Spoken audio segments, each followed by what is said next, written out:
This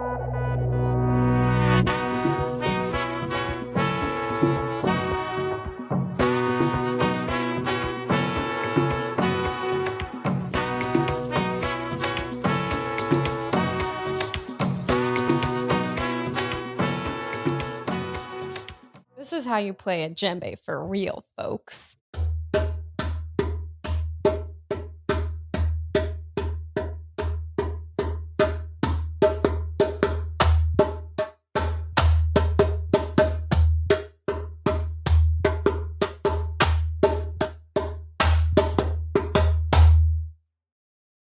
There's my djembe intro. That was dope. I actually had djembe lessons when I was like 4, but you can tell because I've had a couple other people try to play that, and you're by far the best. We had this amazing African man who taught us, myself and my little brother or older brother.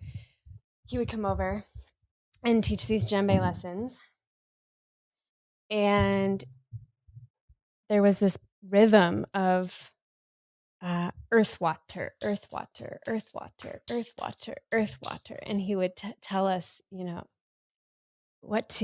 how to feel the rhythm of the djembe and the elements. It was really cool, actually. So that's all I got, though. That's the extent of my djembe experience. Well, that's dope. A year ago, when both Hope, who's our now 13-year-old, and our son Bowen were both being homeschooled, the two of them, Peyton and I, went and took djembe lessons. Cool. And my mom was here for a few weeks, so she came to the lessons with us. I've kind of forgotten everything because I need to practice because I'm not really musically inclined as far as I can tell. I find that hard to believe. I can just buy a lot of instruments. Well, folks, that's my new friend, Hallie Rose. All right, here's a little background on Hallie just to set the tone so we can get into the good stuff. Okay, so Hallie is an author, a speaker, educator, and a relationship coach from New York City. She's the host of The Thought Room, a podcast that covers an abundance of topics, including psychology, spirituality, sex and relationships, psychedelic medicine and plant medicine, biohacking, business and entrepreneurship, mindfulness, and more, like a lot more. So much good stuff. Fun fact, she captures these conversations in a variety of eccentric locations, such as hotel rooms in New York City, a camper van in Maine, my home state. Love that. We should have done that. We should have gotten a camper van and just we should have tapped into that energy. The coastal forests of Costa Rica, picnic blankets among grapes in a vineyard in Sedona. So she does it all. She is also the founder and CEO of a women's empowerment brand called Lunar Wild, and we will get into that later in this podcast. But it is a brand dedicated to the education and re-education of women about the sacred alchemy of womanhood, particularly celebrating young women as they approach the onset of their first menstruation.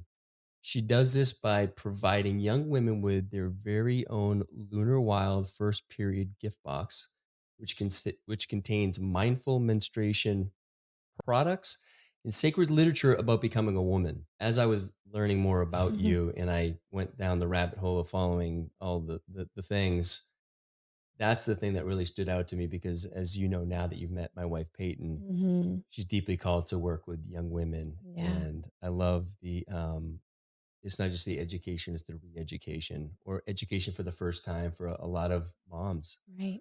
I think that's it's like the great unlearn, It really is. So on brand. Can you tell she has a podcast, perhaps?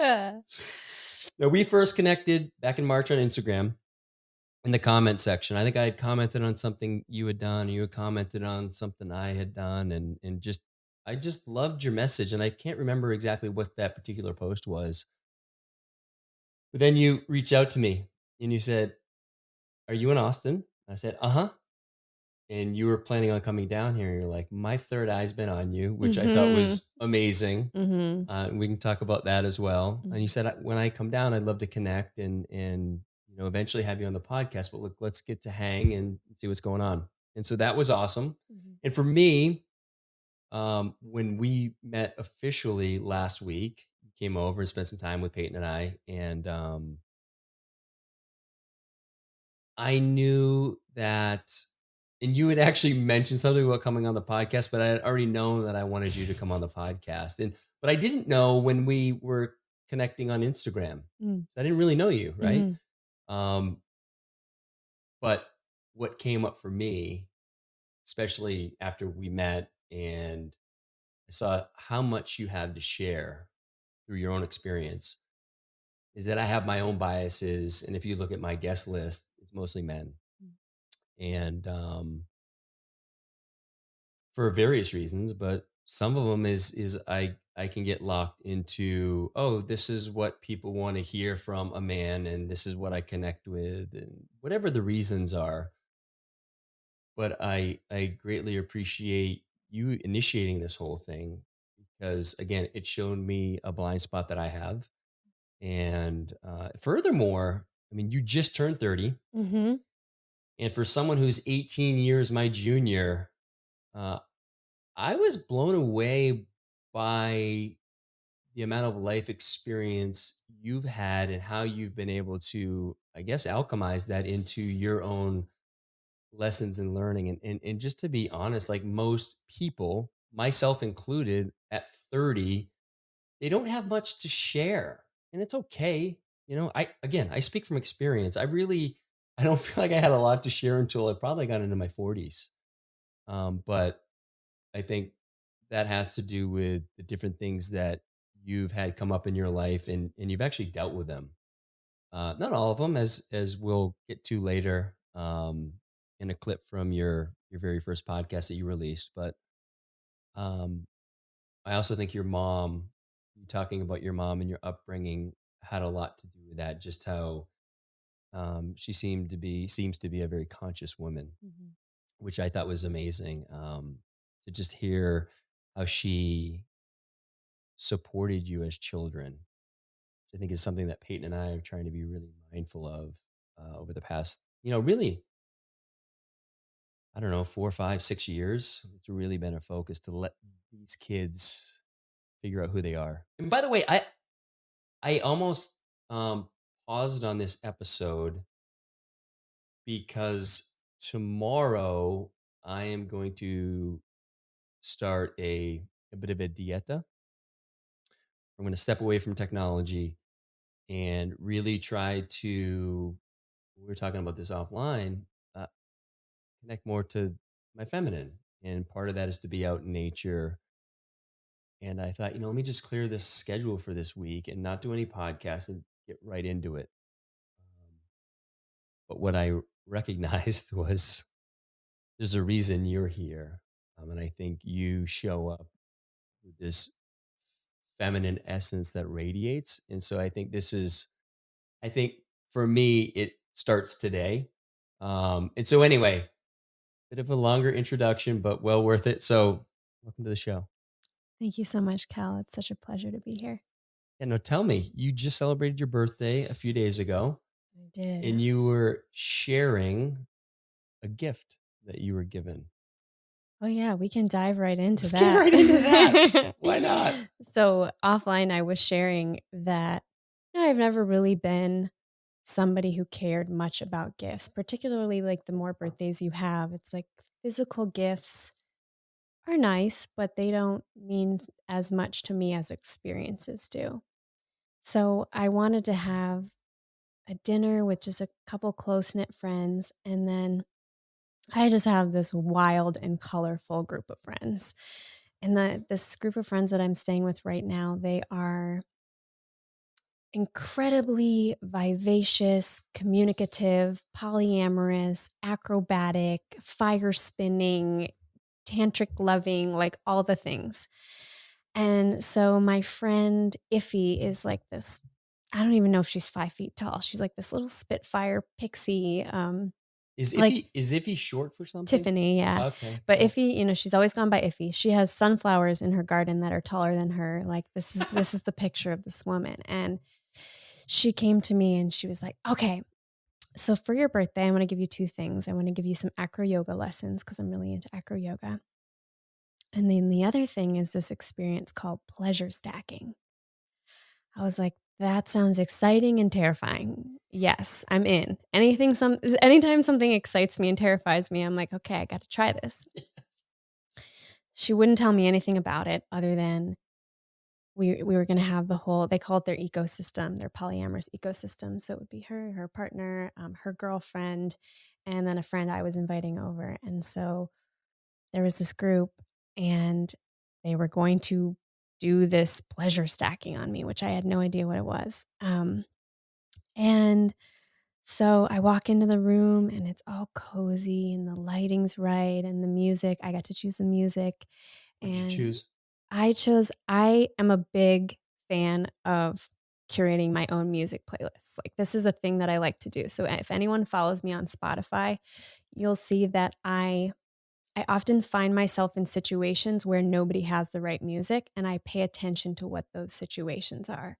So if it's like sometimes if I'm on a boat in the middle of the summer and no one knows what to play and the music ends up kind of ratchet, I'll be like, oh, okay, I need to make a boating, like a chill summertime playlist or this particular list that I was playing is Well, hold on. one. Yeah. And how can people follow you on I Spotify? think you can just search Hallie Rose. Okay, perfect. Yeah. And if my team is on the ball, they'll Mhm. listen to this and they'll realize Mhm. that they need to go find that. And so Drop the hopefully hint for it'll the be in the team. show notes. Y'all better be listening to this whole damn Yeah. episode. Oh, because I have so many and I like to name my playlist really fun things, like, I have Tantric Jungle Juice, I have one that's called Like Butter, I have and this particular list that I chose is called While I Ponder the Universe, and it's my favorite playlist. There's, like, Niels Fromm and, like, a whole there's, like, piano and a bunch of ambient stuff, and it's great for my obscenely long bedtime routine, where I have a really long bedtime routine and I need music that brings me into that space and starts calming my nervous system down. Can you just give a quick snapshot into that? I don't want to Yeah. get too far off this pleasure stacking, Yeah, but give us the bedtime we can routine. loop back around. This is good. Yeah, so the bedtime routine is like absolutely going to be turning my phone on airplane mode a solid hour to 2 hours before I intend to be asleep. And then like you would for a child, you want to start, you know, turning on the nightlight, so to speak. It's like you turn down the lighting.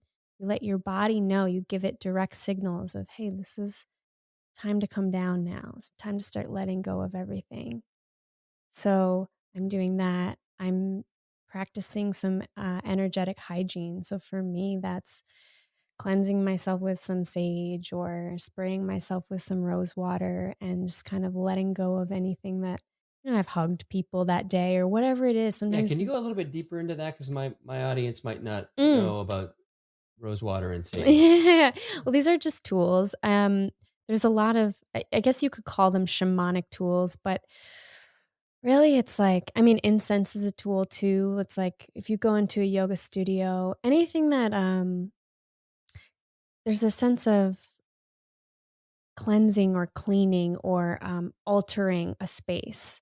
And by the way, don't just confine it to like a. It's you could come into this space. I had some Yeah. incense in Oh my yeah. office. I do, and Yeah. so So that was very it's for intentional. everybody, folks. Right. And this is a lot of thing like people you can't knock it till you try it. But if you've ever had someone like spray rose water, I remember the first time I was working with a sound healer and he had orange blossom water and rose water. And by the way, you can like order these things on, I mean, not to support Amazon, but you can get them anywhere because oftentimes people cook with rose water or orange blossom water. So you can like get it in the like ethnic cuisine area in a lot of cooking stores. And I just put it into a spray bottle and you can mist it. But the first time this was used on me was I was working with a sound healer and he just told me to close my eyes and he misted this over me. And I felt this, I couldn't put my finger on it at the time. I couldn't articulate it, but it was almost like something lifted. And I get that same sense too when I'm saging. It's just like I'm cleaning away or I'm inviting whatever is beyond what I can actually see to just lift away.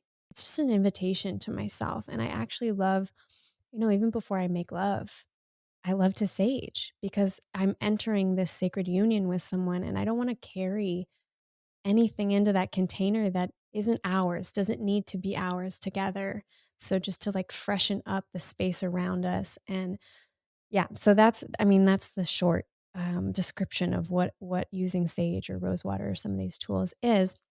Same way you would light a candle. So I light a candle and do some kind of energetic hygiene. I sit down at my meditation cushion. Sometimes I'll read a book that I'm into, nothing too heady, calming myself down, maybe it's poetry, maybe I feel like writing. And the most important part and often I'll do a little bit of stretching or self massage too. Because how often do we just like give to others, but it's like to just like take some coconut oil and like rub your own legs to get the circulation going in your, like to touch your own feet. There's something so sacred about touching your own feet. And in some of the practices that I do, like Kriya Yoga, the way that you seal off that practice at the end of it after like a 45-minute to an hour session is to ground yourself by touching your own feet. Mm. And I think about too, like Jesus at washing the feet of the people. And there's just something so humbling and grounding about the feet. So I really like to give myself a little foot massage and self care. And then I was actually talking to Godzi about this yesterday. So Eric's been I forget what episode he was on, but he was a guest on the podcast. He's Hmm. been on yours as well, Yeah. right? So Eric Godsey's a friend of ours who lives here in Austin. Hmm.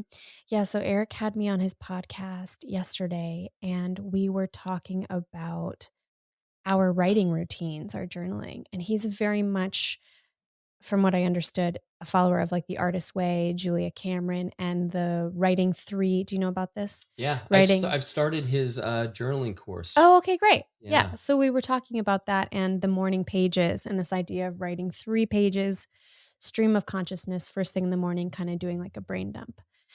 And I have done that at different times in my life. And I told him I've now switched my journaling to the evening. And I told him why. And the reason is because I like to reflect back on my day and consciously select the moments that I felt like the best version of myself in. And I then am practicing a sort of mental rehearsal through my gratitude practice.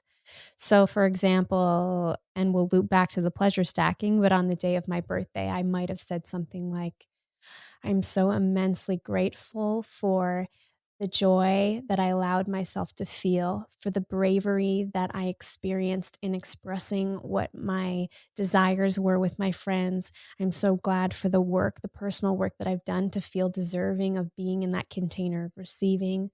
I'm grateful for the beauty of that delicious meal and the privilege of being able to go out and buy the things that we need.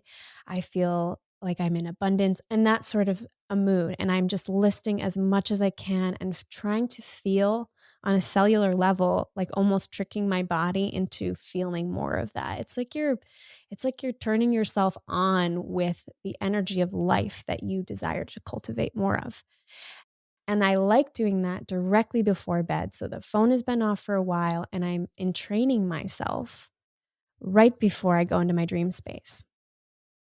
Yeah, and it also it feels like a bit of a closing ceremony for the day, which Mhm. is really nice. Totally, totally. And anyway, if you listen to Eric Godsey's podcast and all of his stuff on Jung and the dream space, you know how, like, I mean, any of us, if you watch a movie right before bed or something like that, have you ever had a dream about elements from the movie that like leaked in?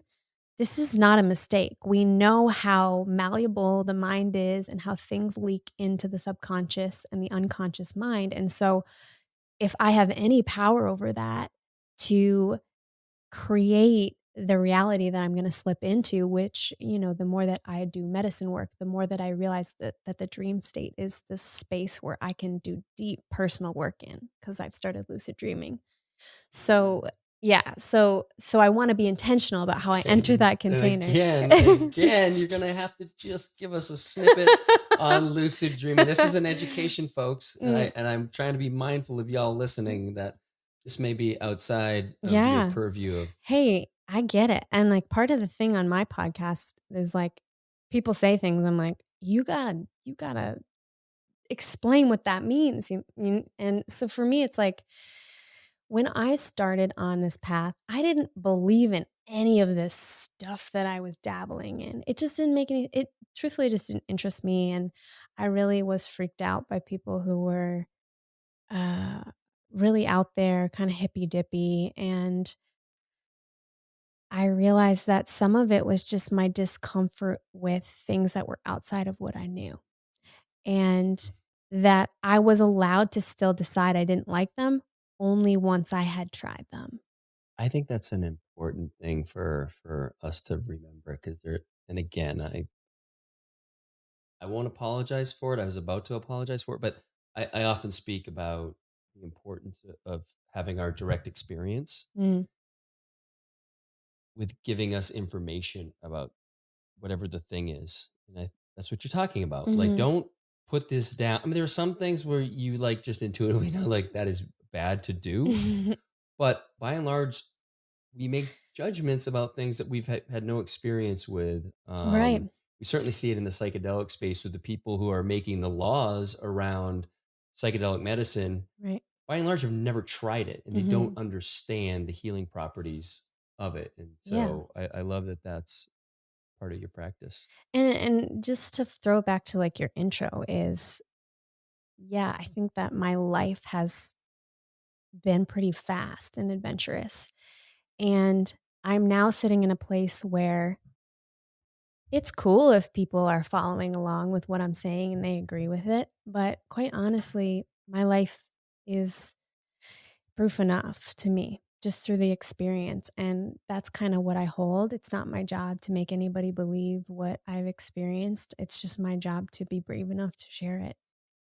Yeah. And tell me if you've had this experience. 'Cause I know for a long time, I had a lot of people that agreed with what I was doing and that was intentional, not maybe conscious on my part, but it was intentional because I liked being in that echo chamber. I liked people agreeing with what I was doing. I wanted that quote unquote support where that's not really support. Mhm. And so now as you know, as you step out with something like a podcast, if you're doing anything of, I think, of value, of purpose, you are going to ruffle some feathers. Oh, man, And my birthday post?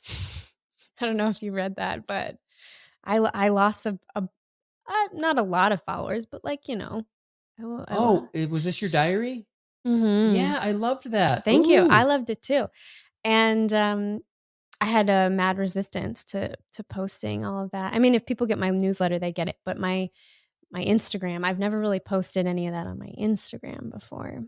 how do they St get to your? I mean, we'll link to this, but how Yeah. do they get to your newsletter? They can get to my newsletter just by visiting thoughtroompodcast.com/newsletter. Okay. Yeah.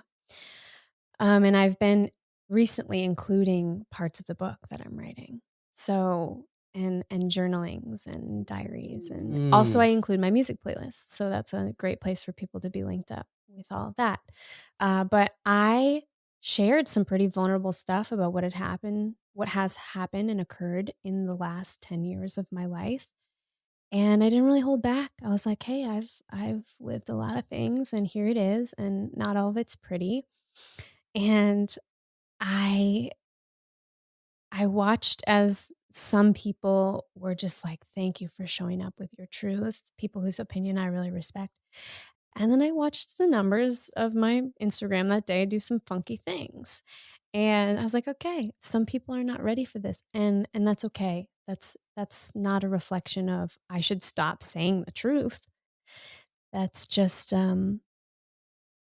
for me, I actually really wrestled with it because I think I shared this with you about one of my ayahuasca ceremonies where I had this recognition of I hadn't posted about a person that I was seeing, and the reason I realized in ceremony was because I was afraid that if I told the internet that I was dating someone, that a lot of my male followers would unfollow me, and, like, it was such an embarrassing recognition to have in an ayahuasca ceremony, oh wow, yeah. and I was like, "Oh, okay, what's underneath that?" And it was like this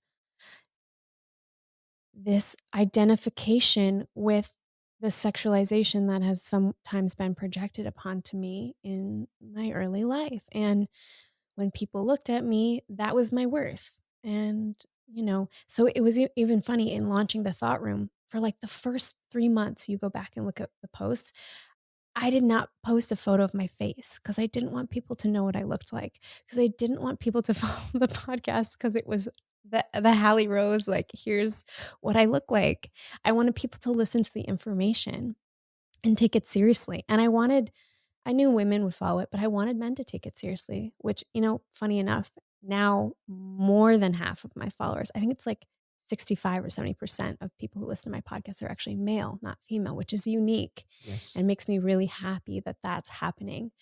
But yeah, so part of what I'm stepping into now is busting out of that. Like, I can be beautiful and radiant and sensual and this goddess, and I can also be intelligent and know what I'm talking about. So I've started sharing my face on the thought room, and I've also started sharing the layers of the dynamic woman that I am that maybe aren't so initially attractive to people. So some of what people read in that post was some of the results of the sexualization that I've been through. And I share a really dark moment where, I was coming home from a procedure where they were checking for uterine cancer and I was like hitting rock bottom. And I remember I rode the subway home in New York City and I describe this, but I'm wearing all black. I remember so when you go in for this procedure, it's called a colposcopy. And they have to put dye inside of your uterus to be able to see cells that they need to examine because they like stand out the white cells against the orange dye. And I wrote about all this in this newsletter, and I wrote about this shameful moment where I had just had this procedure done. The dye was still coming out of my body, like leaking out, as gross as that is. It's the truth. And thinking about going back to an empty apartment, thinking that my body hurt so badly and that there was no one at home to take care of me and that I was in this predicament because I'd probably like disrespected my body or I wasn't like sexually being, safe or whatever. I wasn't sure, but I was just feeling so much anger. And I remember this man in my neighborhood rode by on a bike and I'm already at rock bottom, and this guy's clicking his tongue at me. He's like, "Damn, baby." And I was like, "Are you fucking kidding me right now?" Like, the rage that I felt, and I shared that. I shared surviving that moment and a lot of other moments. And, not everyone wants to read the word uterus. Not every man really, I think, that followed me wanted to see beyond this how sexy I am or whatever, Sure. to be like, "Oh yeah, shit, this is a real person who like also deals with stuff." And to be uncomfortably like had that mirror held up to them. Like, "Okay, I only want a uterus when it's sexy," basically. Is Yeah. what I felt. Yeah. Well, what comes up for me there is I've said this before, but Peter Crone, who's, I don't know if you're familiar with his work. Yeah. Yeah. So, right. He's the mindset architect. But one of the things he says that it just always makes so much sense to me. But, and I just had my own experience with this a couple nights ago. But um, your life will present people and circumstances to show you where you're not free. Mm, So you were presenting a circumstance, or you were a person presenting however, to show people if there was a charge or a right. triggering that's something that can be dissolved because there's a story around that they're believing. And so for Mhm. me, I'll just say real briefly, there was I had posted almost 2 weeks ago. Um, my episode with Peyton came out and it was about our relationship Mhm. and a lot of the stuff that we've gone through.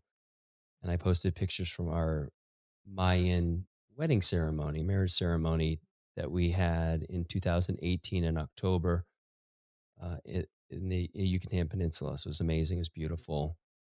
And I was talking about how the two people who met in 1999 and got married in 2000 were very different. And we were very grateful for that meeting. But we were ready to put that behind us and that this new ceremony was not a renewing of vows. It was a kind of fresh start with who we were today. And the beauty of that Mayan ceremony spoke to all the things that we're doing as work. It honored the shadow, embraced the shadow in each other, in one another, and so it just really spoke to us on a spiritual sense. And mind you, this was 10 days, 11 days after I posted. I mean, the thing's way buried. And I get a comment from someone, and it was at 12:30, well, Sunday morning, and basically uh, very self-righteous, saying, without getting too far down the rabbit hole, that marriage was basically created by the Christians and is to be in communion with Christ, and we need to give our power to him because we're selfish and whatever human. It just kind of went on and on, just very like grandstanding. Mhm. um I was so charged, Mm. and actually my heart's beating a little bit right now. I thought I had released most of the charge. I Actually, feel you. yeah, I ended up writing my newsletter yesterday about it because it was an area where I was not free. This was creating like, what's the story I'm telling myself? And literally as I'm writing the newsletter and going through, and I used a clip from my podcast with Godsey, Mhm. and just it was like the perfect thing to illustrate what this person's going through. He's basically like, look, this people, they're talking about religion or politics or whatever, that it's based around one quasi fact, or there's a lot of fear. Mm. And he used the analogy that it's like a person trying to describe how to fix a helicopter engine with a crayon drawing. Mhm. And they're like, this is just how you fix the helicopter. You just look at this. And they have no idea that they're holding up a crayon drawing. Right. And so this guy has no idea basically how unconscious he is around what he was like Mhm. telling me how that I'm basically using some substitute spiritual practice that's man made. And I'm thinking, if I'm being honest, I'm like, fuck off and listen. I think marriage has been around longer than, you know, the year zero. Mhm. And as it turns out, I did do my research. It's been over 4,000 years. But in any event, I wasn't seeing him through the eyes of compassion. I wasn't Mm. holding him as someone who's living in fear. Mhm. And um, he's showing up, and he's actually trying, on some level, he's trying to help me. He thinks he's trying to help me. Totally. And I didn't see that. I'm like, I took it personally, which I know one of the four agreements, don't take anything personally. Mm. But it wasn't until I literally wrote the newsletter that I just started, and I started to really take in the medicine. Now, clearly, I still have work to do around it because when I think about it, I still have a charge. Um, but this is all to say that if we're paying attention, those charges, those are information. When you're on Instagram and there's a person you follow that you just get fucking all tied up in knots whenever you see whatever they post, Mhm. that's information for you. It's Mhm. information for me. It still happens to me like all the time. Oftentimes, I don't have the balls to go into it and say, okay, why is this charging me? In this particular case, it was such a big charge that I knew my only way through it was to sit with it. And I obviously need to sit with it more. But I love that you brought up your post and what it created for some people and that discomfort. Were there any women that reached out that you felt were uncomfortable with it, or No. it's mostly men? Mhm. No one directly reached out and said I have a problem with it. It's generally not that forward. It's the people who agree with you will always say something. They'll always say, "That's great. I love this. Thank you for sharing it." The people who are unsure will usually just unfollow you or stay silent or feel uncomfortable. And Oh, you got some unfollows? oh yeah. Come on. Yeah, I think that's probably the most unfollows I've gotten in months. Nice. Yeah. weed the garden. You're like, why the fuck are you following me? Don't follow me Well, for I my know why face. they were that's exactly it. Yeah, perfect. And so part of it is actually me facing my own fear that I am beyond the worth of just the physical. And it still was hard to pull that trigger of like showing up as my truth because I knew that would probably happen. And it's scary because I'm letting that old identity die. In fact, I'm helping it die. Yeah. And that's scary, but it also feels very timely moving into my 30s. I think I'm ready for that next phase. And that was what the post was about, is getting really clear with that, like kind of cleansing, or at least bringing to the surface, and trying to Yeah. work with that Yeah. experience or those experiences. Yeah, I was like, I am, you know what? I am fun. I am bubbly. I do think I'm beautiful and all of these things, but yet there's more. And I want to show everybody the more. I want to show you the shadow. I want to show you the darkness. I want to show you the realness of what I struggle with so that I can invite you all to do it too. And some people just and that's okay and I don't judge them for that. Some people aren't ready to do that work yet and we're all where we are on our journey. Mhm. Yeah, I mean, again, it was so funny. I was writing this newsletter. I'm like, oh, I was almost like there, but it's just a reminder we're always going to be at some level of kind of not our full realization of kind of being in communion with all that stuff. And sometimes we take steps back, and that's Totally. okay. Like, Totally. that's, again, it's just information where you're at. And if we can just let the judgment, kind of fall by the wayside, and just know that we're humans, we're truly doing the best we can. Totally. We're just going to fuck up, and that's okay. And I like that you felt the reaction to this man. I'm assuming it was a man. Was it a Mhm. man? Mhm. And you noticed it. And then there's this other piece I want to offer is like when you start going down this path of doing this work and trying to be aware of how you're reacting to everybody, because like you said, everybody's our teacher. Everything that I feel magnetized toward that maybe affirms my own biases or beliefs, or anything I feel repulsed by, like this is teaching me about myself. I'm learning about myself in all of this.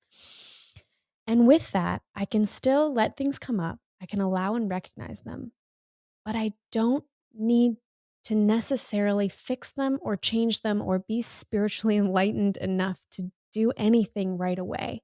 And I think that's where I see a lot of people being really hard on themselves. Like, oh, well, if I've had the awareness, that means I need to change it. Right? Yes. Like immediately, like that's my responsibility. But what I've been trying to play with is, and I talked about this in my newsletter, was like this idea of allowing multiple things to run alongside each other, like two tracks that are running parallel. So, can I be afraid to do something, terrified to do something, and can I let the fear stay there the entire time but do it anyway? Or have I tricked myself into thinking before I do anything I have to work through the fear? Oh, I'm too afraid to step out like that, or I'm too afraid to love that person, or I'm too afraid to No, what if I can be afraid and yet just show up in that situation, say, hey, y'all, or hey, new person I'm dating, I'm really afraid. This is what I'm bringing with me from the past. This is what I'm working with, but I'm here. Or hey, I don't want to go to the jungle and drink this crazy plant medicine. And okay, so I must not be ready yet. Well, maybe not. Maybe I can experience the multiverse within me, more than one thing at once. And so this is, I think, when anyone, I know certainly for myself, when I, one, embraced and empowered myself to recognize that I alone am in charge of how I feel. Not anybody else. Not that guy did that thing so it made me feel this way. No. Totally. That was the number one most transformative mindset change of my entire life. Because then it put the onus on me to start communicating with the people that I felt triggered by and just loop them in. Be like, hey, I am feeling really emotional right now because of what was just said. I don't even know if I know what I need, but I just wanted to let you know that this came up for me. I'm assuming it's something from my past and I'm sitting with it. Whoa. Talk about how that changes the person you're interacting with too. And they're like, oh, cool. Okay, yeah. Let me know what you need. Do your thing. So that was, that's been huge. And then the second piece is allowing for that black and white duality. Like it's this or that. That person's good or bad. This belief is yes or no. Can they both exist? Can there Love be that. this space in between? That's that whole Buddhist. I Totally. love, and that's Non-duality. and it's really that's helped me, yeah, let go a lot The of this middle stuff. way, the duality. Yeah, and in just to your yeah, it's I just blanked because there was something. Oh, it was so good that I wanted to share. What did you say right before that? Because I was ready. Um, well, I was talking about taking ownership for your Mm-hmm. own beliefs and Oh, I feelings. got it. Thank Yes, you. you're Bam. welcome. Okay, I'm not going to apologize for that because that was real. That was me Mhm. showing up as me. I didn't know, and I really wanted to share And this. you asked for help. I love that. Yes, Mhm. what you're talking about is sharing how some environment is making you feel. This is something that I am just starting to do with Peyton. I've recognized that I may walk into the room and she feels a little closed off. It may have to do with me, it may not have to do with me, but my wounded inner child feels unloved, in fact, unlovable.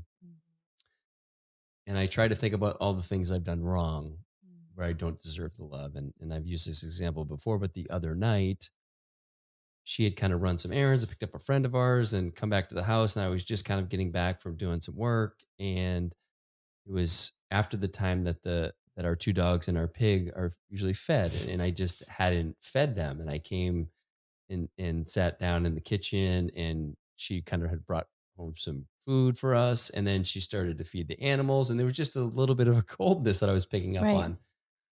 What'd you do? I shut down. I shut Ah, down and I tried to make myself invisible, right. which I would have done when I was much younger, like Mhm. 6.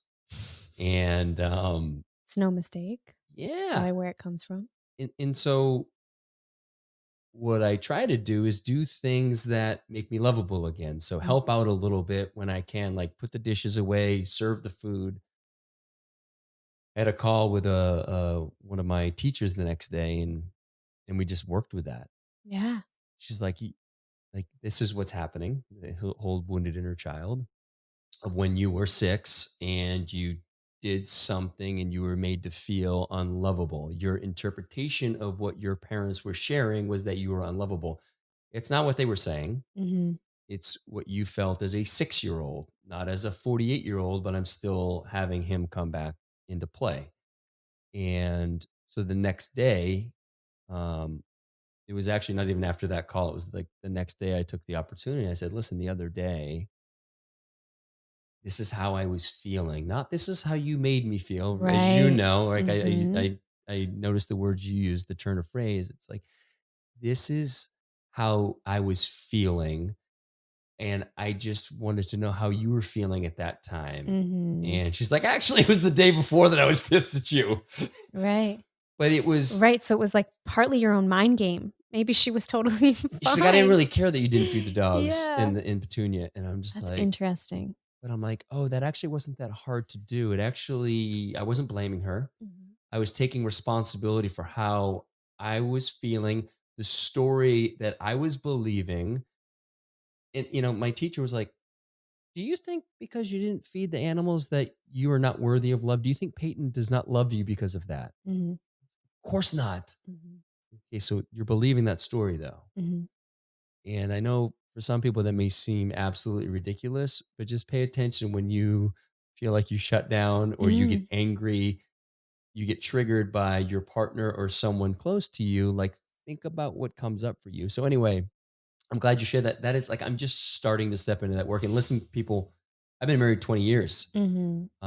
It's never too late. And I can already see like me letting go of all this because what's happening, and you mentioned this earlier, I'm giving all my power away to this Totally. story that I'm Mhm. putting on someone else. Right. And you think about, you said before, you said the Don Miguel Ruiz thing, don't make assumptions. Because what was happening in that moment is you were creating a story and making assumptions about how she was feeling. Now, in that situation, it sounds like, and I believe this to be the case most of the time, who was who was leaking the most energy into the abyss, spinning out, thinking about this? You or her? Mhm. You were. Hand up, We yeah. are the creators of our own suffering. Always. Always. Always. And what are we doing? We are just in resistance to the fear that's right there. So, even as we practice this more, if you find yourself in a moment like that with her and you think you're sensing something or feeling something, you can say to her, "Hey, I just want to check in. I feel like I'm sensing this from you. Am I misperceiving this? Is this me?" Then it puts the mirror up again and it forces her to reflect on, oh, wait, what did I just fall asleep a little bit? Did I just become a little bit unconscious with the energy I was sending out toward Cal? And then the next piece is that you, after finding the bravery to plant that question, have to surrender and detach from what the person is going to say and trust that they're doing the best that they can with the tools that they have. And you've done your piece by saying your thing. She might say, "Yeah, actually, yes, thank you. I didn't even realize I was feeling that. Thank you for that invitation to reflect on it." Or she might be like, "No, that's you." And then you go, "Oh, interesting. Okay, well, I'm going to go be with that." Either way, you've just given yourself this big gift and you don't have to spin out about what she may or may not be thinking. Awesome. I love that. And with that in mind, you know what I want to do? This actually dovetails nicely, as it turns out, with this, I believe, with this inner child work. And so this is an excerpt from your very first podcast. It was a solo cast. It was called Letter to an Ex-Lover. Correct. And it was, yeah, raw, authentic, amazing. And so just to give a little a background, you talk a little bit about um your inspiration for this, but this is in your reading the letter, which you said was about 7 or 8 pages handwritten. Mhm. So this is just a part somewhere in the middle that just really spoke to me. And so I want to share that with our listeners. It's because I never really experienced unadulterated, unconditional, unfiltered love. From the time I was 9 years old and I lost the relationship with the most important man and love in my life, my dad, some part of me curled up inside herself in the shadows and vowed never to love that deeply again, so I didn't have to feel the pain, the depth of the pain from a loss like that. It wasn't safe to love. And so it was like that with every single man in every single relationship I'd ever been in. I'd have one foot out the door before it began. I'd always be scanning for something better, someone better. The grass is greener. I would grieve a relationship and process it before it had even ended. That way it wouldn't hurt so bad when it finally did. To my partners, I'd appear cold, unfeeling. Did I ever even love them? How could I seem so okay? I must have never cared. But I did care. Don't you see? It's so simple. I'd made a secret, forgotten promise in the deep recesses of my psyche to my inner child and promised to protect her. I thought that by guarding my heart, I was doing the right thing. I was being loyal to her. I was stepping in for the parent she'd lost all those years ago. It took incredible work to get to this realization. I fell through trapdoors and traveled through secret passageways, descending infinite floors into dark basement levels of the catacombs of shadows I had buried decades before. I had to follow my own thoughts like breadcrumbs without a flashlight, diving into the darkness of my mind without a map, unsure of where I was going or how I would get out. I was terrified. Wow. Yeah, man. So what comes up for you when you hear that again? It's interesting because the night that I was describing in that breakthrough that I had when I'm talking about the catacombs, it's a metaphor, but it's also not, because it was very much a felt experience of an ayahuasca journey. And what's coming up for me is that because it was just my birthday, I had a lot of people emailing me and checking in that I haven't heard from in a very long time. I actually got this email from a man who was in the Maloka, which is where we drink the ayahuasca, this particular evening that we're talking about here. And I had invited people in my newsletter if they knew me to share a moment that we had together or something magical about our connection. This man I had very little interaction with, and he's probably in his 60s, early 60s, and very successful surgeon, very like kind of very much in his masculine. And he talked about in his email, Hal, you might not remember this, but the night that we were at Soltara, I changed because I witnessed your suffering. And he said, I was sitting directly across from you in the Maloka, and I have never heard the depth of grief that was coming out of your body and the woman next to you. Like there was something in the energy of the two of us that in his mind, in his journey, in his story, we were centralized, like very literally centralized in his ceremony that evening. Kind of these two wailing women. And for me, what I was processing internally was the whole thing with my dad. And I had spiritually bypassed myself all of these years and told myself this story that, well, it's good that my parents got divorced because I want them to be happy and well adjusted, and I'd rather have them loving people. And my intellectual mind and my adult mind very much agrees with that story. I'm glad that they empowered themselves to choose love and not stay stuck in something just for the kids. However, there is a child part of me that did not understand why it had to go down that way so violently. 3 years of court cases and custody battles and psychologist's office and having my own lawyer at 9 years old. There's a part of me that like did not get it. And I relocated at 12 years old, and I went from seeing my dad every couple of days to like twice a year.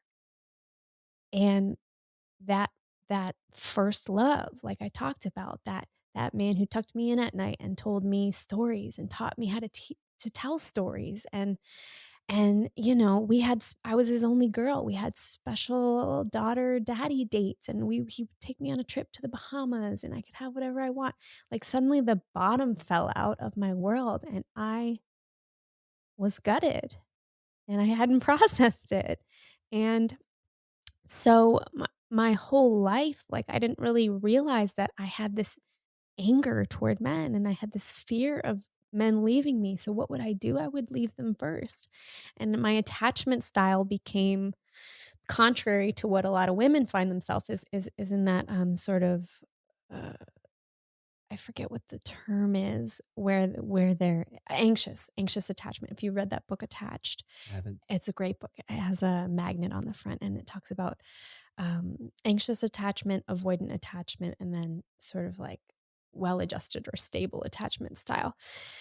Women often follow into this like anxious attachment where they need the validation and they want to hear from you more and they want the text. Well, I fell into this avoidant attachment style where it was like, I wanted to leave people before they left me, and I was always the cool one and the playing the games and then not really maybe texting you back right away because I didn't really care that much, not as much as you cared, and I Mm. certainly wasn't gonna show myself first, and I was just in that for so long and it was more comfortable. And I was always in the power seat because And control. no one was going to leave me. I was going to leave them first. So that's what I made a nod to in that is like, I would be dating somebody and I would know that it was ending far before that other person. And I could feel it falling through my fingertips, being like, okay, this is happening again, I guess. And yeah, so that's what I think of when I hear that clip is this man's email saying that he changed the way that he thought about women that evening and connecting to other people's suffering. He talked about how his training as a surgeon had taught him to compartmentalize so much and that he had completely lost touch with the depth of emotion, particularly that women can feel and have to hold for the world. And he was reminded of that. And I thought, what a gift. What a gift. It's interesting. A couple things come up. Well, actually, several things do. Thank you for sharing that. For one, I couldn't help get emotional. Mm. Just thinking about my daughter and, it's like giving, just understanding the role I play in her life. It's a great reminder. So thank you. Mm. It's easy to forget to get caught up in all this inner work, right? And kind of doing our thing and realizing that they just want you. Yeah. Thank you. That's a great reminder. I'm also, you talked about like this anger and this rage that was largely unprocessed and not worked with. And I got a was actually a direct message from a really close woman friend of mine. I had posted something on my story last night from a holistic psychologist. She's talking about, your ego is healing when these 5 things. And I had posted, I was like, oh, like feel like I'm good on a couple of them, but man, these other ones, like I'm like still struggling with. And so she had pinged me and she's like, I feel the same way. Like I really need some work. I'd love to talk to you about it. And then we kind of back and forth. And she shared that she has a lot of anger and it's not her nature at all. She's sweet, right? That sweet exterior. But some things have happened recently that have called that into question. And it's so amazing because I think about when it was, when the thing happened with her that showed her people's true colors. Mm. Was super hard for her, as it is for all of us when we start to see people and circumstances as they really are. It was really hard. And what I just tried to share with her is like, for one, it's just telling you who's got your back, who's really got your back. And so it's kind of nice to know who to count on, for one. And it's also a reminder that we all struggle with stuff and to have compassion for them because they want to love you, but there's something with what's going on that's making them act really shitty towards you. And so it's all learning here. Um, but now that this is, a few weeks down the line, it's bringing up anger for her, which is so amazing. I said to her, I still have this anger that I haven't processed. And so I'm glad you bring that up because I know that's an area where I've bypassed that and I've distracted myself in numerous different ways from going into it. And so it's just, we don't know when these things happen. When she had this thing, I'm just trying to be very vague to keep everyone without being able to identify it. But it really hurt her feelings. Mm. But it was such an amazing gift as she's starting to work with it. She's turning into the pain. Mm-hmm. And so, yeah, really, really cool stuff. But yeah, thank you. I mean, that's a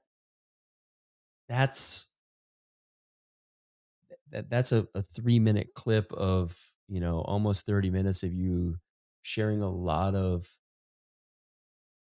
your pain and the way that you've tried to face it and work through it. And I think it's really important for us to kind of hear that as this is how it can be done. And Mm, it's not pretty.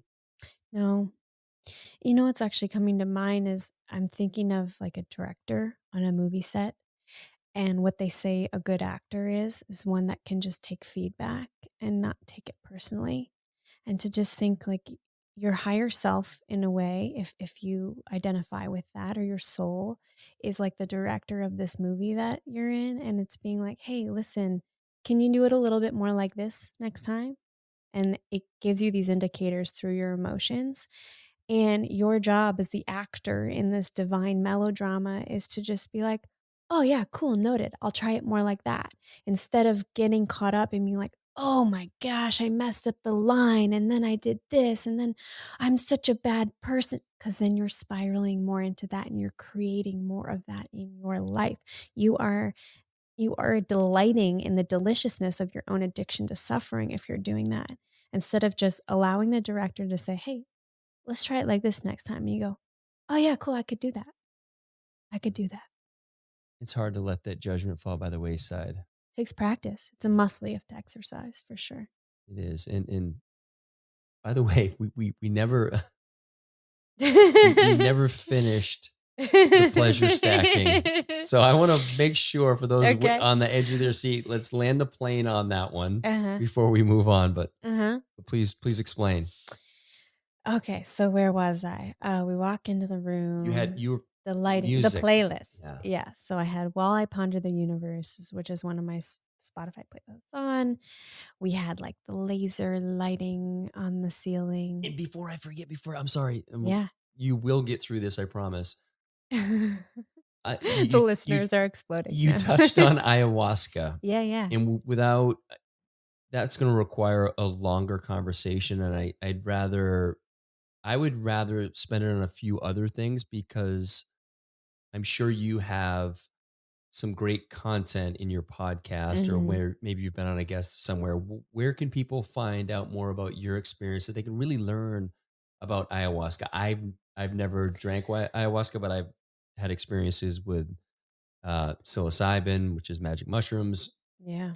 5-MeO DMT, and a few other psychoactive ceremonial drugs, for lack of a better term. So they know a little bit about that, but we really haven't spent any time on ayahuasca. So what would be a good resource for them? Honestly, I spent 3 months podcasting at a ayahuasca center. And so probably 10 of my episodes are like some of the first set of them are ones that I recorded down there with some incredible people who many of the, like Eric Godsey came down, and I was the first one to interview him the day after his first experience with ayahuasca. I think it's episode 11 or 12 of my podcast. He said this the other day. He said, your podcast is the one that I go back to when I need to remember the wisdom, because it was so fresh. So that one's great. And then I got to have Dennis McKenna. So if you know anything about the McKenna brothers, Terrence McKenna, his living brother still is Dennis McKenna, was down there at Soltara while I was there. And so I interview him about ayahuasca. I got to interview Dorian Yates about ayahuasca, who's a 6-time Mr. Olympia. So the stories of healing, and a lot of men sharing their vulnerability and their process of healing, it's through the stories. I think listen to some of the stories on my podcast, and that's where I would definitely send people to learn more about it. Amazing. Back to pleasure stacking. Pleasure stacking. This is going to be a Take 3. 2-hour podcast about pleasure stacking. See, what we're doing is we're actually stacking people's pleasure. Yes, we're doing it. This is very meta, because we're like building people up within the podcast. We're just getting out of the way. Tantalizing them. So here we go. So the pleasure stacking. So I walk into the room, and they've got this like soft little bear rug for me to lie down on. And we very much set the container. These 4 people sit around me, and I'm clothed, like it's not like we're not getting like kinky here. This is meant to be a sensory experience. It was very sensual just because of the nature of, I don't know if you've heard of ASMR. Do you know what ASMR is? Like there's these whole No. playlists for okay, it's kind of the idea that certain sounds will turn you on. So it's like, or not even just turn you on sexually, but are pleasurable. So, Do you have a playlist for that as well? Spotify makes their own ASMR playlists. Like this is a thing. Damn. So I forget what it stands for, like audio sensory something. But like an example of that is the sound of shower, like water, or even the sound of footsteps or the sound of a nice voice, and how our physiology responds to sound. You and I are diving into sound right now, Yeah. individually. So sound, very sensitive to sound. And so some of what was happening with the pleasure stacking was sounds. Like at one point, my friend Iffy put a shell on my ear. And then at another point, there were two stones being rubbed together. And then at another point, there were little wind chimes. And then at another point, someone was playing the xylophone. And I didn't know who was doing what. As I described to you, there were four of them and they kept changing positions and I was blindfolded. And so the invitation for me at the beginning was, this is for you to practice receiving. This is for you to practice communicating what is feeling good. And because of the blindfold, I didn't know who was where. I couldn't worry about whose feelings I might be hurting if I was complimenting the person working on my right leg versus my left leg. I wanted to. Like, I got tripped up. I was like, well, what if that person feels like they're doing a bad job? And I was like, not my job. My job is to give the feedback. And like, Oh, and so it's interactive in that sense. yeah, Okay, yeah. and like you giving Peyton the feedback in the kitchen of like, am I perceiving this? And then letting go of how the other person reacts to that. That's not our job. Yeah, I know for myself, when when I come in with strategy about how I'm trying to make everyone feel, and I mean, that's just manipulation, and it's fucks everything up. Yeah, we just have to show up as truth. So the practice for me was showing up as truth and saying, this feels good, more pressure here. I would really enjoy this. Could you add this? But mostly I didn't do much speaking at all. I just allowed myself to open the experience. And it was so fun to watch them get more creative. Like as the night went on, all of a sudden I'm feeling like someone brought a massive paper fan, like a massive fan. I can't even tell you how big this thing was, like one that you would have on the wall. And they're just like blowing the fan. And then another person is just dragging an ice cube down my spine. And then another person has one of those little like head scratchers, like with the, and they're putting it like all over on all these, and I'm giggling because it's so random and so fun and so funny. And then someone fed me a piece of chocolate, and this is all being layered, stacked on top of each other. So there's sound and there's taste and there's touch and there's essential oils, happening. And someone was dragging beads and feathers all over me. And I felt so safe. And there was this exhilaration and fear, right? Like we talked about things coexisting, of the unknown. I didn't know what was going to happen next. I didn't know what tool was going to be taken out next, but my body and the container, like I was saying yes to the experience. And by the end of it, it was seriously the most natural high I've ever felt, because I was like, oh, what's going to happen next? And my pupils were just so big with the dopamine of that much beautiful physical touch and the excitement of the senses afterward. I was in love with the world. It was amazing, man. It was amazing. I've never had anything like that before. That's incredible. Yeah, I don't think I've ever experienced anything close to that. Those are some great friends you have. Oh, I know. I can see why you're moving to Austin. Yeah. Yeah. Pretty lucky. Yeah. Damn. Mm. How long did it last? About an hour. Yeah. And what did you do afterwards? Did you like what? Oh man, I was like in love with all of them. I was like, oh my gosh, I just want to hug all of you. And I just felt this closeness and openness, because we walk around with our guards up all the time. and something that forces you into vulnerability. I mean, this is like speaking your truth. You never really want to do it right away because we're afraid of what the other person might say or how they might receive it. And I can only speak for me personally, but every time I've said a hard thing, I have never regretted it. If I have really been mindful and conscious about how I was going to lovingly bring that to that person, and I truthfully did my best and spoke from my own vulnerability, I've never regretted that. And so this is what opening up is. It's hard, but it brings us closer. And if you're not willing to face that initial discomfort of the rocket ship taking off, you're never going to get to see everything from space. And this is what this letter to an ex-lover was like. I had put a ceiling on the threshold of my joy because I was unwilling to dip my toes or to jump in headfirst into the pool of fear.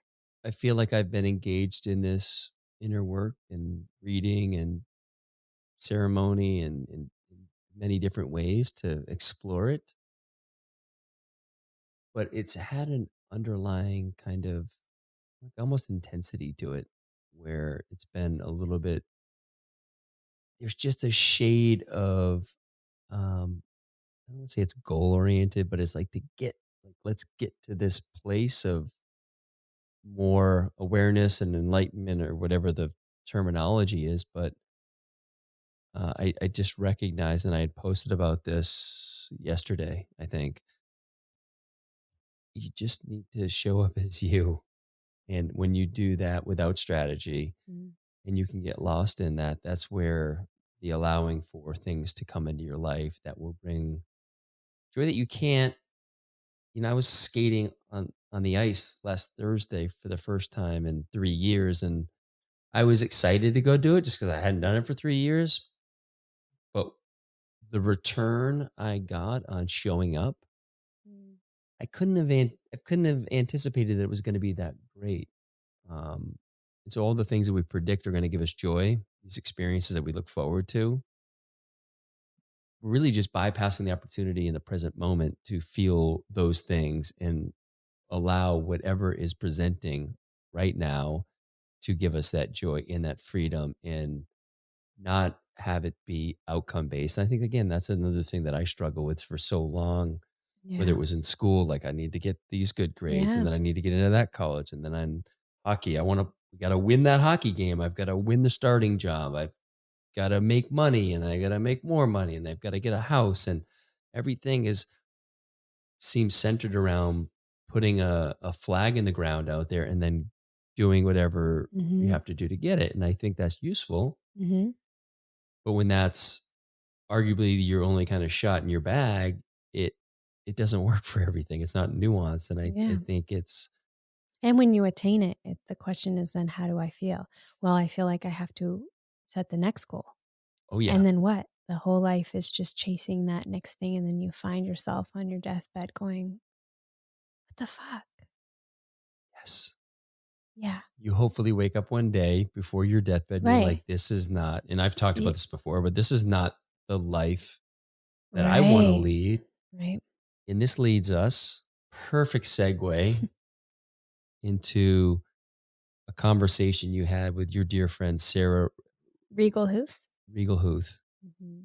And I love this. I told you because Sarah speaks about her experience in a way that parallels what I felt. Mm. And I think it's, at least in my estimation, it's more typical for men to feel this way. And so I really appreciated that she's gone through it, going through it, working Mm-hmm. through it. And she does a beautiful job of articulating it. But yeah, Sweet. this is a cool little clip. Can't wait to hear it. Breakdown. So I was kind of like 5-6 months climbing out of that and just not in a good place at all. And I'd been doing all of the things, the journaling and the yoga and the morning rituals and everything, and just keeping my head above water, but barely. And I was like, something's got to give. And it felt like this was the thing to try. Absolutely had everything I want. I had money in the bank. I had my husband. I was living the dream, but I realized I just wasn't happy. I didn't love myself. I wasn't peaceful. I wasn't content. And I was like, wow, I've really got to do the work on myself. Nice one. I mean, we did that interview at Soltara. We were sitting, when she said that, we were sitting in the Maloka the day after her ayahuasca ceremony. and Yeah. it just, yeah, she spoke about a lot of the same things Mm. that I think a lot of people maybe experience, but I guess we're just talking about it. Like in doing the work, sometimes you can do all the things, the yoga, the meditating, the journaling, and being outside and in the Yeah. grass. And it's just, More doing. it's all about the things and not the Yeah. presence. And, Right. for me, it seems to come in waves. And I just recognize that about myself. So I try Yeah. to be cool. It's like, okay, now at least you realize that you've been doing again, and just Mhm. step back. And, that's, for me, that's the inspiration for going into this, maybe 5-6 day dieta, Yeah. which, again, I don't know. This is the first time I've ever done it, and so I know that people do it when they go to drink ayahuasca. Mhm. Usually, is it 3 weeks prior where they? Yeah, you want to definitely start preparing 4 weeks. Some people do it for more. Yeah, For so the sure. preparation is around some diet. It's around, certainly, Abstaining from sex, abstaining from any drugs, cleaning up the diet, no pork, ideally no red meat, cutting out alcohol. And the idea is to purify the body to receive and sensitize to plant medicine, because our bodies get stopped up and tripped up. That's why people do like a liver detox or any sort of heavy metal detox or saunas. We get clogged up with a lot of things. And even like a water fast, if you've ever done like a 1 day or 3 day water fast, you find yourself at the end of that fast very grounded, very, you're open, you're moving with alertness, but a slowness, right? Have you ever been in that state where you're, yeah. So that's the idea is, of course, you're not fasting on a dieta, but you're slowly, and it takes time. You're basically detoxifying to prepare your body to receive this medicine so that you can be sensitive to it. And there's this idea of however committed you are to the dieta is how much the medicine will return to you. So I've heard very funny stories of people who did not prepare well and maybe were eating fast food like days before and just having like violent vomiting experiences and just like a really horrible time, or maybe being blocked from the vision space. Versus, people I know like Godzi was like, okay, it's 4 weeks. I'm going to prepare 8 weeks. I remember that Yeah. we had lunch with him right before he went. Yeah, exactly. And so he took it very seriously, and he had an immensely powerful and transformative experience. But yeah, I mean, I love that clip, and I think that you and I actually have a lot of overlap in that desire to sort of achieve. And I remember asking the medicine, so I was sitting with ayahuasca in that space in deep meditation, being like, okay, what do I need to do? Right? Like that was my question. What do I need to do next? And the medicine just said, allow self-love. I said, okay, how do I do the self-love? Yeah, yes. It's like, how do I do that? That was like, allow self-love. I was like, yeah, but what do I need to? And it was like, allow it, allow it. And I was so frustrated. I was like, I don't know how to open up to my own self-love. I feel like I need to steer it. And it was like, there it is. And I went, oh, fuck. All right, it's okay, buddy. It's okay that you want to steer everything. It's because you care. It's because you want to be good. It's because you want to be loved. I get it. Thank you for showing me that. It's okay. That's the allowing. That's the feminine. Yeah. And that's what I'm trying to commune with I right know. now. Yeah. Yeah, that's Which what you is, said. yeah. And the idea is to be out, as I was telling you, being out in nature as much as I can, to obviously get away from the technology and see what comes up. Because again, I feel like I have all the constructs and the understandings around it, but I just lack the experience. And then there's the frustration is because that doing mind comes up and says, how do you not know it by now, man? Like you've been working on this. It's because I've been working on it, I've been striving, and I've Right? still haven't, it comes in. Mhm. It comes in when I'm least expecting it. Mhm. And then I try to hold on to it and then it goes away. Mm. I was talking to a friend this morning who was caught up in a dynamic in his relationship that's repeating itself over and over and feeling very frustrated by that. And he was just like, I don't know. I've tried this. I'm feeling hopeless. We've been in this dynamic. I feel like I want to give up. I feel like I want to shut down. I'm so tired of it. And I said, no, that has to be really hard. And I didn't say much else because I was like, can you just, he's like, I'm really angry. I was like, great. Do you feel like you need to do something with that right away? Can you just allow yourself to be angry and take what you know about life, which is that everything changes, everything's impermanent, something will give. And he's like, yeah, but I've been doing this work and I've been trying to I show up for it with bravery and communication and it's not moving. And I was like, so this is actually exactly what you ordered from the universe. This is you being pushed in your capacity beyond what you thought you could sit in. And it's going to take longer than you thought it would because this is the next level. And so the challenge is to just be comfortable in the discomfort and trust that when it's ready to move, it will move on its own without you forcing it in any direction. That for me, spoke of this on my solo cast, which isn't out as of today, but will be out before this airs. I speak about Trevor Hall. You familiar with his music? Yeah. Yeah. So one of his songs that has shown up for me in 3 significant periods of my life. Once during my first 5-MeO ceremony, which is a psychoactive drug.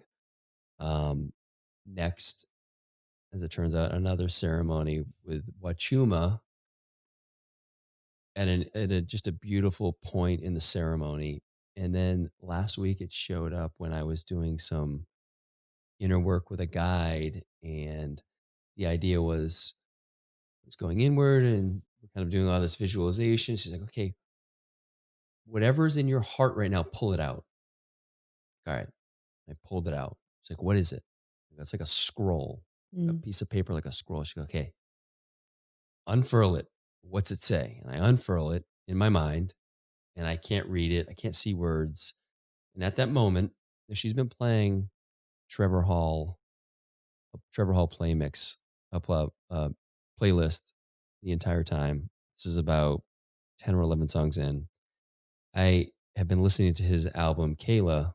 I think that's how you pronounce it. Kala, nonstop lately. None of those songs were on the playlist. It was just a random playlist.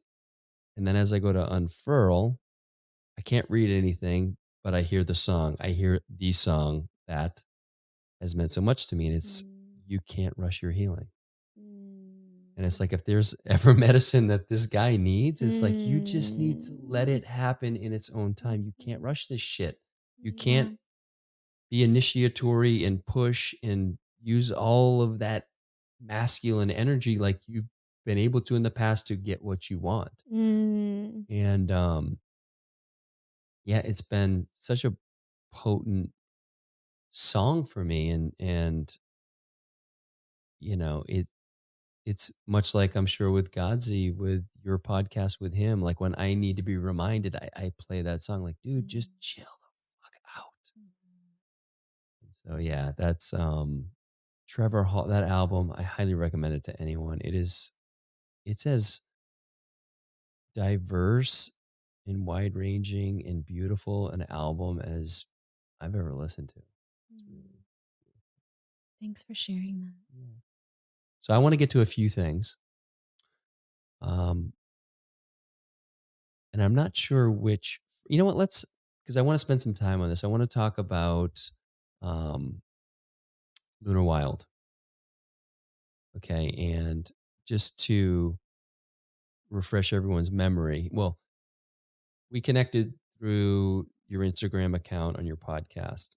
So then I clicked on the podcast because I realized it wasn't a person called The Thought Room. And then I found it was Hallie Rosebud. And then I clicked on that and saw that you were the CEO of Lunar Wild. And so, of course, I click on that. Like, what the hell is that? Mhm. And immediately I'm like, oh, okay. You and Peyton need to Right. know one another. And it was right a few days before that, we were at Aubrey Marcus's birthday party, and a woman who knows you had been talking to Peyton. She's like, oh, you need to know Hallie Rose. And so it was all starting to make sense. But without me kind of describing it, talk about, I guess, the inspiration behind Lunar Wild and the work that you're doing. Yeah. So the inspiration behind Lunar Wild, I guess it depends how much we want to go into, because I know we are already well into this podcast. But essentially, I had a quarter life crisis and I ended all of the work that I was doing at the time. I shared this story with you about going on a vision quest in the desert in California. It's a 10-day trip. I spent 3 days fasting, water only, with myself and a tarp and a rope, no fire, no food, no people. There was the only system we had in place was this buddy system where I would hike about a half a mile every day and leave a rock in a certain spot in the afternoon. And a person would come the next morning and make sure my rock was there. And they would leave a rock so that I knew they were alive. And they knew that I was alive. And if for some reason you went down at your given time and the other person's rock was not there, you were supposed to go get help. And that was pretty much the only system in place.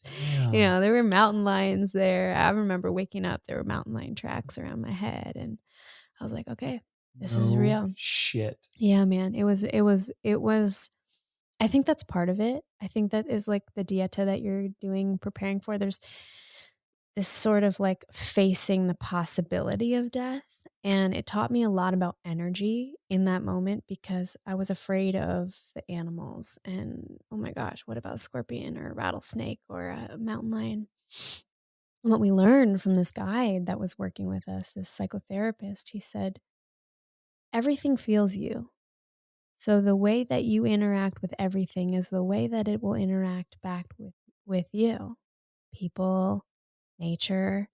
So if you come humbly to anything, this beginner's mind, like, I desire to understand you, teach me,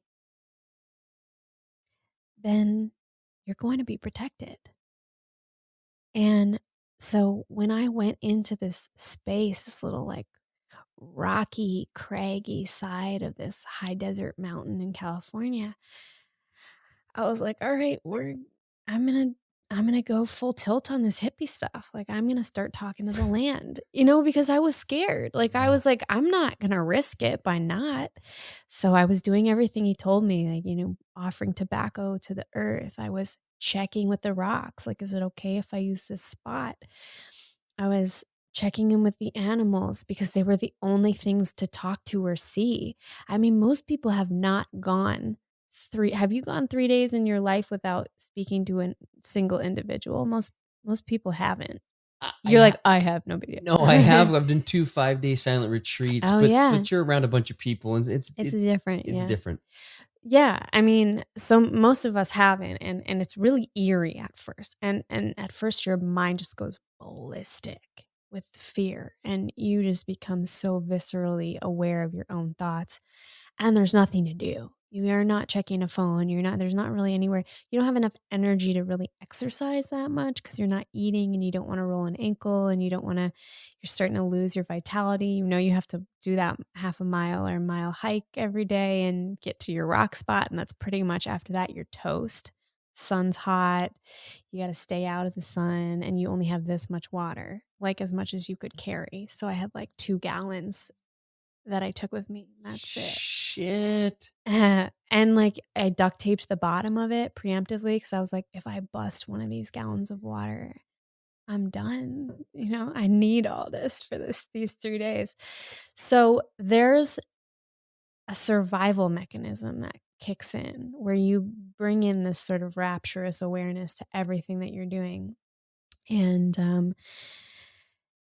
so that was my vision quest. And I started just doing a lot of, I told you and Peyton this story, I started doing a lot of little ceremonies for myself, sitting with my inner child. I had this one ceremony where I took all these rocks and I was naming them, all of my flaws and follies, like vanity, and like smashing it off the side of the mountain, and, control, and just you like tossing these rocks and watching them split into all these fractals. It was beautiful. And you give it to the mountain because the mountain can handle it. Right.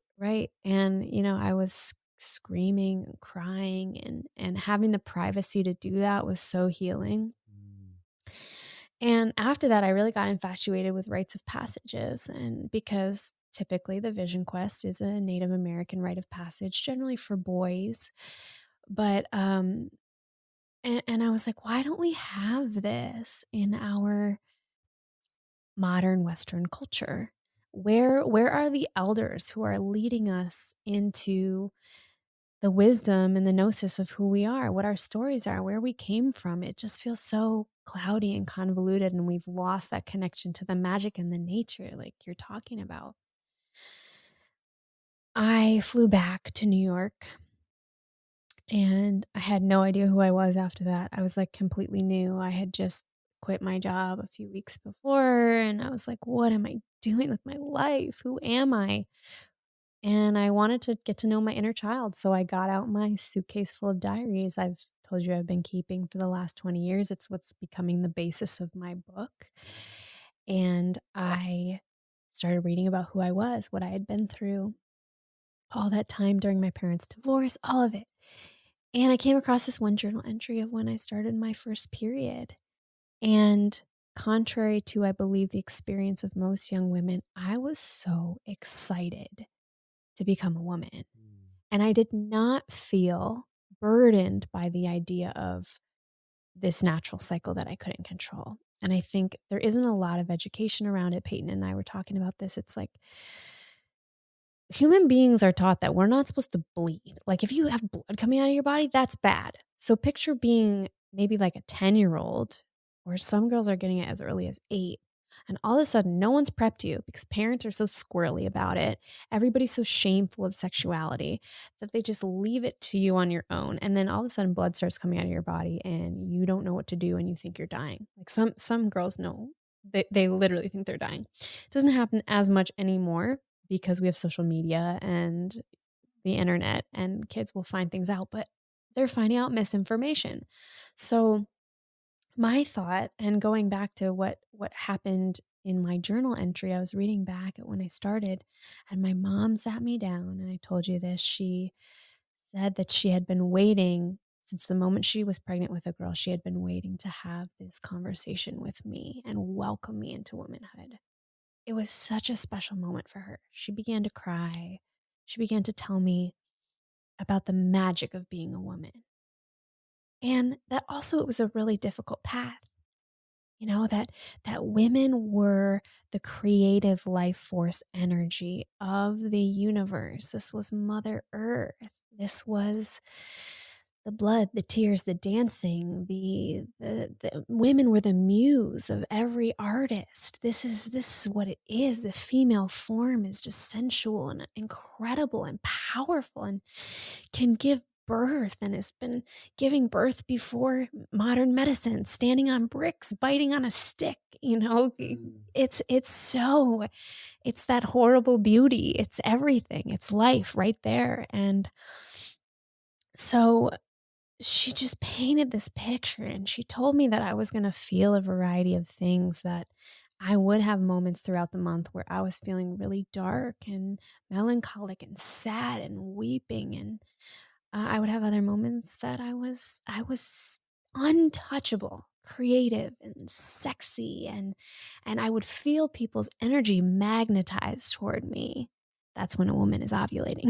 Ah. And, it's actually, they've done all these studies too, which is cool. There's this one study where they've actually had men look at photos of women's faces at different parts of their menstrual cycle or their whole, the follicular phase, all these different phases. And what they find is that that the men will rate even the same woman more attractive just based off a photo during the time that she is ovulating because her face is more symmetrical. Her skin is more clear. Her eyes are more vibrant and sensual.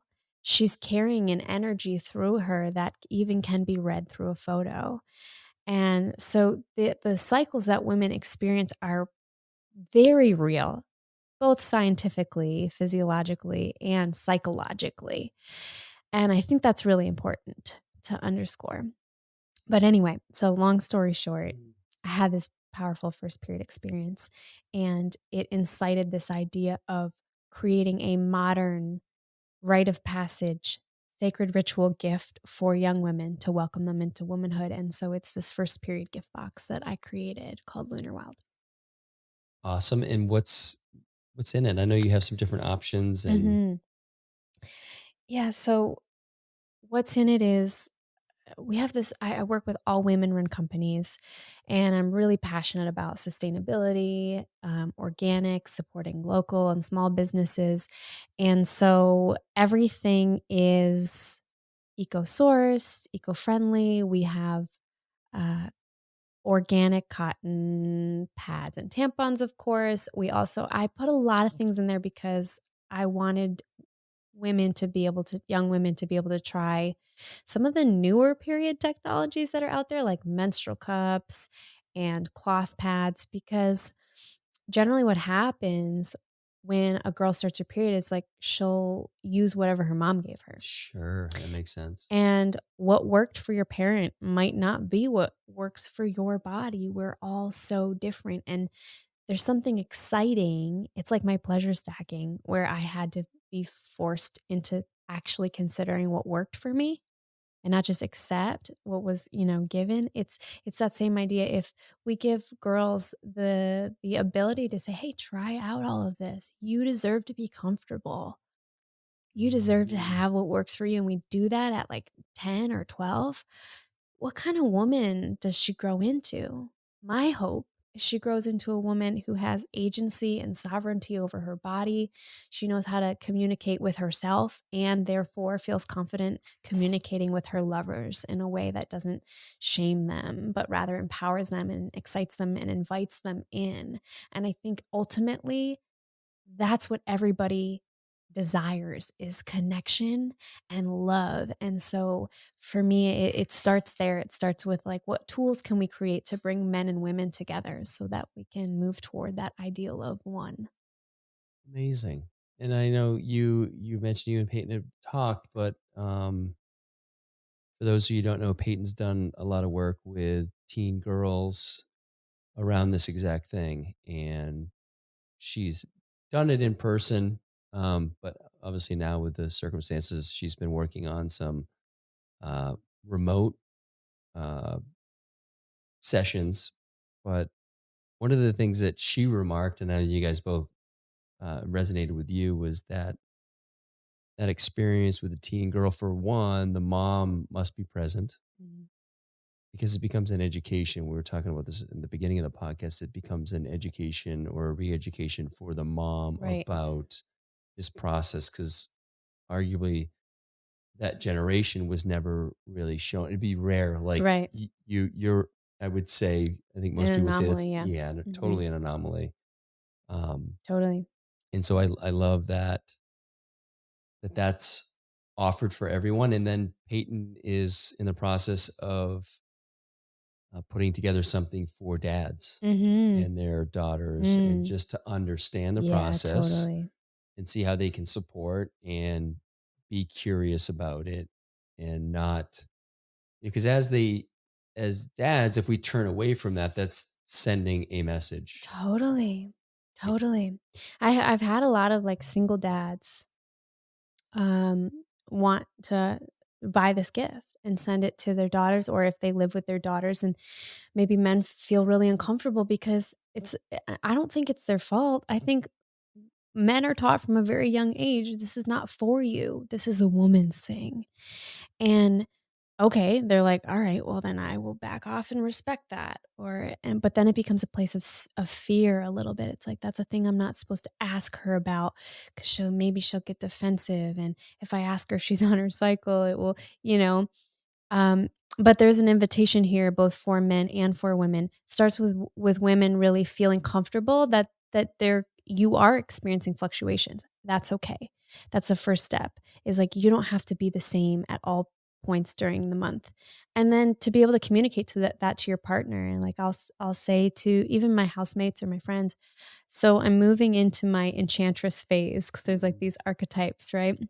There's the maiden, the mother, the enchantress, and the crone. And for me, the enchantress is kind of that week before your period, which most people consider that like PMS phase. And for me, how that manifests is like, I'll have a lot of creative energy, but I'm also like, I don't take shit from anybody during that week. And I'm like, that's bullshit. And I'm just like a lot sharper than if I'm in any of the other three archetypes, where I can hear you, and there's a softness there. And even if you say something that irks me, I'm like, I can see how that's true for you. Like, it's just different. And so I like to have I like to have that awareness and share that with people without any shame. And then I think that really sets people in your life up for success. You can even use that as a woman to schedule your life. Like, I won't do any podcasts when I'm on my period. I just don't, because I like to rest. I like to honor that phase for myself. And it's completely changed my life to be able to bring that gift in with everybody that I love. So tell me about today. What's what phase, what archetype, I and am what is the characteristic of that? Yeah, so I am in my maiden phase, which is right after your period. There's a week where you're like moving into the ovulation phase. So I'm like at the beginning of that. So what my body is experiencing is the flooding in of all the yummy hormones. So I'm feeling more vitality. I'm feeling very sweet. I'm feeling this is moving into the most attractive phase of my cycle in probably the next 3 days. And yeah, it's innocent, it's sweet, and then I'll move soon in the next few days into like the mother, which is like the full ovulation, which is when most women get pregnant, is during that phase. And then eventually enchantress, and then the crone phase, well, crone or wise woman, which is when you're actually bleeding. And that's a time it's the winter of the woman's body, and it's going inward, and it's quiet, and it's creative and restful, and also sometimes emotional. Yeah. So thanks for sharing that. Of course. I love this stuff. I told you I'm creating a course on conscious masculinity, which is, I'm really, really excited about. I'm going to take a small group of men. We're going to talk about all this stuff and how to, translate all of this into the bedroom, into nonviolent communication with our partners, how to unpack what's really happening and what we're perceiving versus what is truth. And so, yeah, this is my favorite stuff to talk about. When do you hope to launch that by? Do you have a date set? Probably end of July, but there's already a waitlist sign up. So if people are interested in becoming a part of that, it's hallierose.com/men, and they can put their email in there, and I will let them know when it launches. Awesome.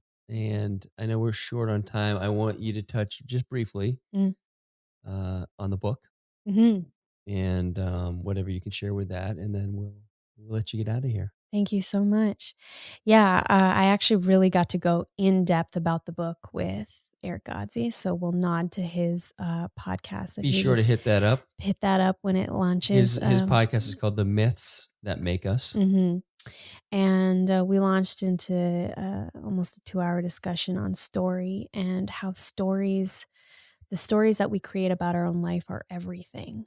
And I've had the absolute gift of being able to go back through the stories of my life and see what I was telling myself and how that lens was affecting the way that I was experiencing life.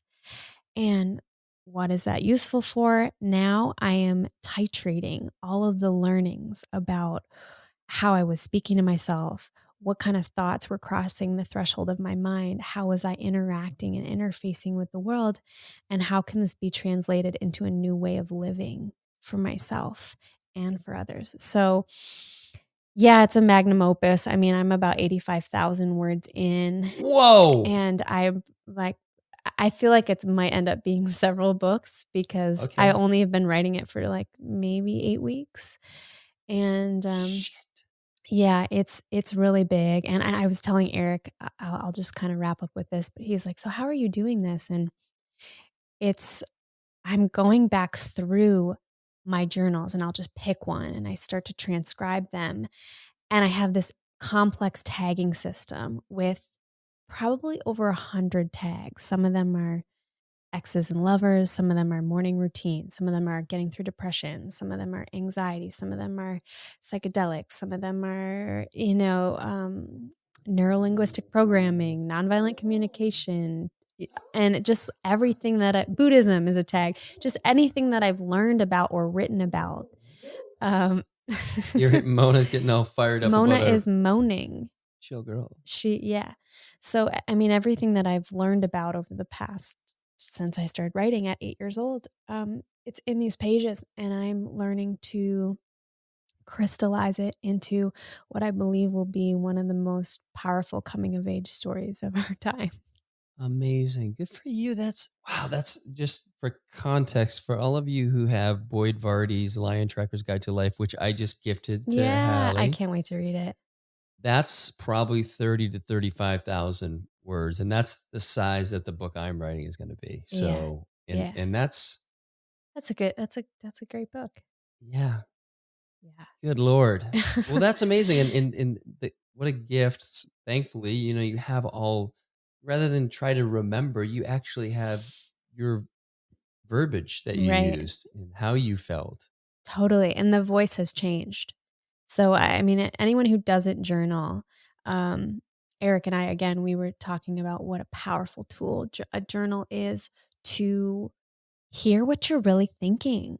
Because we talked about this, that you have 68,000 thoughts a day and something like 97% of them are repeated. So think about that. You have the same 68,000 thoughts just on repeat every day. And if you're not consciously choosing what you want those to be, you're like a car that's on autopilot.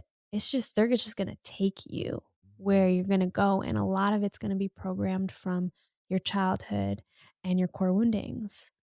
So if you want to be in charge of your own life, one is beginning to cultivate a practice of awareness, waking mindfulness throughout your day. And then when you find yourself in a moment of having a thought that's taking you to a place that you don't want to go, you don't bypass it. You allow the feeling. And then you come back to yourself and you say, yeah, but how do I want to feel? What is the reality that I want to create now? How is that embodied? How does Cal walk into the kitchen when he is the man that he wants to be in his relationship, or as his tail between his legs as a father, right? Yeah. Like what is his essence? How does his heart feel? How do his toes feel when he's in that space? How does everything feel? That's a perfect one to end on. How can people find you? I know we mentioned a few things, but let's just recap. So you can find me, I'm pretty active on Instagram at Hallie, HALLIE _Rosebud. And then the podcast is at Thought Room Podcast. The podcast is available at thoughtroompodcast.com. It's available on Apple, Spotify, anywhere you get your podcasts. And Lunar Wild is lunarwild.com. And also my website is hallierose.com. I've got free meditations on there. I've got a men's course coming, and you can sign up for my newsletter at any of those places too. So. Awesome. And if y'all, I'm on Instagram at cal.callahan, Facebook, Cal Callahan. Not nearly as active there as I am on Instagram. and obviously thegreatunlearn.com. You can sign up for my newsletter there as well. This was awesome. Yeah. Thank you so much for this. Thank you. This was so great. I'm so honored to be on. Yeah, and we're excited to have you back here in Austin for good soon. Absolutely. Thank Thanks. you.